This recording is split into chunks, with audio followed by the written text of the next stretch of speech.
నమస్కారం. ఆల్మోస్ట్ 13 ఏళ్ల క్రితం పటాస్ సినిమాకి నేను అనిల్ సార్తో కలిసి పనిచేయాల్సింది. సో 13 ఏళ్ల క్రితం తప్పిపోయిన అవకాశం 13 ఏళ్ళకి కుదిరింది. అండ్ దిల్ రాజు గారి బ్యానర్లో బలగం చేశాను. తర్వాత ఇప్పుడు ఎస్విసిలో సంక్రాంతికి వస్తున్నాను చేశాను. వెంకీ సార్తో ఫస్ట్ టైం చేస్తున్నాను. ఈ సినిమాకు సంబంధించి మాట్లాడడానికి నాకు టైం తక్కువ ఉంది కాబట్టి ఏం చెప్పలేకపోతున్నాను. కానీ ఒక చాలా అంటే చాలా పెయిన్ఫుల్ విషయాలు ఉన్నాయి, చాలా ప్రేమతో చెప్పే విషయాలు ఉన్నాయి, చాలా మీ అందరితో చెప్పి ఆనందపడే విషయాలు ఉన్నాయి. ఇందులో పాటలు రాసిన భాస్కర భట్ల సార్, అనంత శ్రీరామ్ గారు, రామజోగ శాస్త్రి గారు, రఘురామ్ గారు, అండ్ పాటలు పాడిన నేను ఈ సినిమాలో పాట పాడాను నాతో పాటు ప్రణవి ఆచార్య గారు. అండ్ ఒక 18 ఏళ్ళ అంటే రెండు దశాబ్దాల తర్వాత నా పాట నచ్చి నా మాట నచ్చి నేను అడగగానే సార్ మీరు పాడాలనగానే నా కోసం వచ్చి ఈ సినిమా కోసం వచ్చి ఇవాళ గ్లోబ్ అంటే ప్రపంచవ్యాప్తంగా ఉన్న పాటల్లో నంబర్ 8లో అంటే 8వ పాటగా మన గోదావరి గట్టు పాట పరిగణించబడుతుంది. అలాగా ఈ దేశంలో ఉన్నటువంటి టాప్ 100 సాంగ్స్లో నంబర్ 2గా రాణిస్తుంది. రమణ గోగుల సార్తో కలిసి మధుప్రియ గారు పాట పాడడం, అలాగే ఎవరికైనా అదృష్టం ఉంటుంది, అద్భుతం జరుగుతుంది, కానీ ఒక జీవిత కాలానికి సంబంధించి ఒక జ్ఞాపకం ఉండిపోయింది నాకు.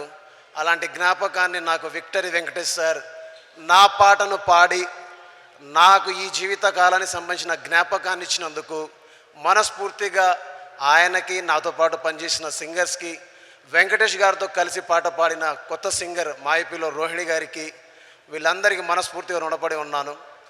అండ్ ఈ సినిమాకు సంబంధించి వైజాగ్ నుంచి మొదలు పెడితే హైదరాబాద్ వరకు, హైదరాబాద్ నుంచి మొదలు పెడితే బాంబే వరకు, బాంబే నుంచి మొదలు పెడితే చెన్నై వరకు ఎంతోమంది టెక్నీషియన్స్ ఈ సినిమాకు బ్యాక్గ్రౌండ్ మ్యూజిక్కి పనిచేశారు. ఎంతోమంది సింగర్స్ బ్యాక్గ్రౌండ్ మ్యూజిక్లో కోరస్లు పాడారు. ఎంతోమంది ఈ సినిమా కోసం రాత్రింబవళ్ళు పనిచేశారు. వాళ్ళందరి పేరుని రేపటి రోజున ఈ ఘన విజయం సాధించిన తర్వాత నేను మాట్లాడతాను. ఎందుకంటే ఈ సినిమాకు ఆర్ఆర్ చేసేటప్పుడు నేను పడ్డన్ని బాధలు 1 కాదు 2 కాదు. బికాస్ అపచయ మెరుగని ఒక దర్శకుడు వచ్చి బీమ్స్ను చేయాలి అన్నప్పుడు నా మీద ఎంత బరువైన బాధ్యతను ఎత్తుకున్నానో అప్పుడు నాకు తెలియలేదు. కానీ సినిమా అంతా తీసుకొచ్చి చూపించి ఇలా చేయాలి అలా చేయాలి అన్నప్పుడు మాత్రం ఎక్కడో చిన్న భయం మొదలైంది, చిన్న వణుకు మొదలైంది, చిన్న గుబులు మొదలైంది. నిద్ర పట్టలేదు, ఆకలి అవ్వలేదు, ఇంటికి వెళ్ళలేదు, పిల్లలు ఎలా ఉన్నారో చూడలేదు. చివరికి మా అమ్మకు క్షమాపణ చెప్తున్నాను. అమ్మ, ఈరోజు నేను క్షమాపణ చెప్తున్నాను. ఎందుకంటే నీ తోడబుట్టిన పెద్ద అంటే మా పెద్దమ్మ చనిపోయినప్పుడు కూడా నేను ఆ కార్యక్రమానికి వెళ్ళలేకపోయాను. చివరికి ఆమెను చూడడం కూడా చూడలేకపోయాను. సో ఇలాంటి చాలా అనుభవాలు ఈ సినిమాతో నాకు ఉన్నాయి. కానీ ఈ సినిమా ప్రపంచవ్యాప్తంగా పాటల ద్వారా ఎంత ముందుకెళ్ళిందో, ఆ ప్రతి పదం వెనకాల, ప్రతి చప్పుడు వెనకాల, ప్రతి సౌండ్ వెనకాల, ప్రతి మ్యూజిక్ వెనకాల, నా వెనకాల, మా అందరి వెనకాల తను ముందుండి నడిపించిన అనిల్ సార్ది ఈ క్రెడిట్ అంతా. ఇది మాటల రూపంలోనో పాటల రూపంలోనో చెబితే సరిపోదు. ఎందుకంటే ఒక వ్యక్తితో కలిసి పనిచేసి ఉంటే ఖచ్చితంగా అనిల్ గారితో పనిచేశానని చెప్పేవాడిని. కానీ సాక్షాత్తు ఒక వ్యవస్థతో కలిసి పనిచేసినప్పుడు ఖచ్చితంగా మీ అందరికీ ఆయన గురించి, నా ప్రయాణం గురించి మీ అందరికీ చెప్పాలి. అది నేను తర్వాత చెప్తాను. At the same time Dil Raju సార్కి నేనంటే ఎంత ఇష్టం, దిల్ రాజు సార్కి నా పాట అంటే ఎంత ఇష్టం అంటే, దిల్ రాజు సార్కి మా ఊరికి వచ్చేంత ఇష్టం, మా నాన్నను కలిసేంత ఇష్టం, మా నాన్నను సత్కరించేంత ఇష్టం, నా పాటను ప్రపంచవ్యాప్తంగా తలెత్తి శిరస్సు మీద ఎత్తి ఇది పాటరని చెప్పడానికి నా వెనక ఉండి నడిపించేంత ఇష్టం. నేనంటే ఆయన ఇంటి సభ్యుడిలాగా, నేనంటే ఆయన కుటుంబ సభ్యుడిలాగా నన్ను ఎత్తుకునేంత ఇష్టం. అలాంటి ఇష్టాన్ని చూపించిన రాజు సార్కి, అలాంటి ఇష్టాన్ని చూపిస్తున్న శిరీష్ సార్కి. ఎందుకు ఈ విషయం చెప్తున్నా అంటే, బలగం ఈ ప్రపంచాన్ని ఎంత కదిలించిందో మీరు చూశారు. అలాంటి బలగంలో ఊరు పల్లెటూరు దీని తీరే అమ్మ తీరు కళ్ళ ముందే దోచుకున్న సంబరాల వంట పైరు అంటే మీరందరూ ఎంత ఆనందపడ్డారు. అలాంటి సినిమా చేసి ఫస్ట్ టైం ఈ దేశంలో దాదాసాహెబ్ ఫాల్కే అవార్డు నాకు దక్కింది ఆ సినిమా ద్వారా. అలాంటి సినిమా ఇచ్చిన రాజు సార్ తర్వాత ఈ తెలుగు సినిమా ఇండస్ట్రీలోనే ఎన్నో ఎన్నో ఎన్నో హిట్ సినిమాలు తీసినటువంటి banner Shri Venkateswara creations. So ఎస్విసిలో పనిచేయడం అనేది ప్రతి ఒక్కరికి ఒక కళ.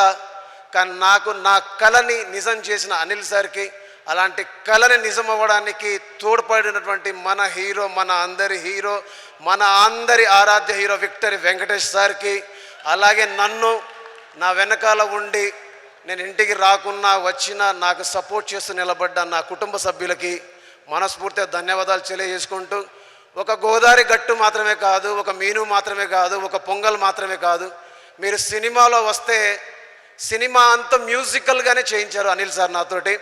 సినిమా అంతా మ్యూజికల్గానే ఉంటుంది. ప్రతి ప్రతి ప్రతి ప్రతి సన్నివేశంలో ఒక పాట వస్తుంటుంది, ప్రతి సన్నివేశంలో ఒక మ్యూజిక్ బిట్ వస్తూనే ఉంటుంది. సార్ మీరు పెద్ద పెద్ద వాళ్ళతో పనిచేశారు, చాలా పెద్ద పెద్ద హీరోలతో పనిచేశారు. కానీ నాలాంటి చిన్నవాడిని ఎందుకు నమ్మారో, ఎలా నమ్మారో, నమ్మడానికి కారణం ఏంటో నాకు తెలియదు. కానీ మీరు ఇచ్చినటువంటి ప్రేమని, మీరు నా మీద ఉంచినటువంటి నమ్మకాన్ని నేను ఎంత నిజం చేశాననేది రేపు తెలియబోతుంది. ఇఫ్ నిజంగా నేను పాస్ అయితే గనక మీరు నా మీద ఉంచిన నమ్మకాన్ని ప్రజలు నిజం చేస్తే గనక అదే నేను పొందే గొప్ప గౌరవంగా భావిస్తాను. జై హింద్. Thank you sir.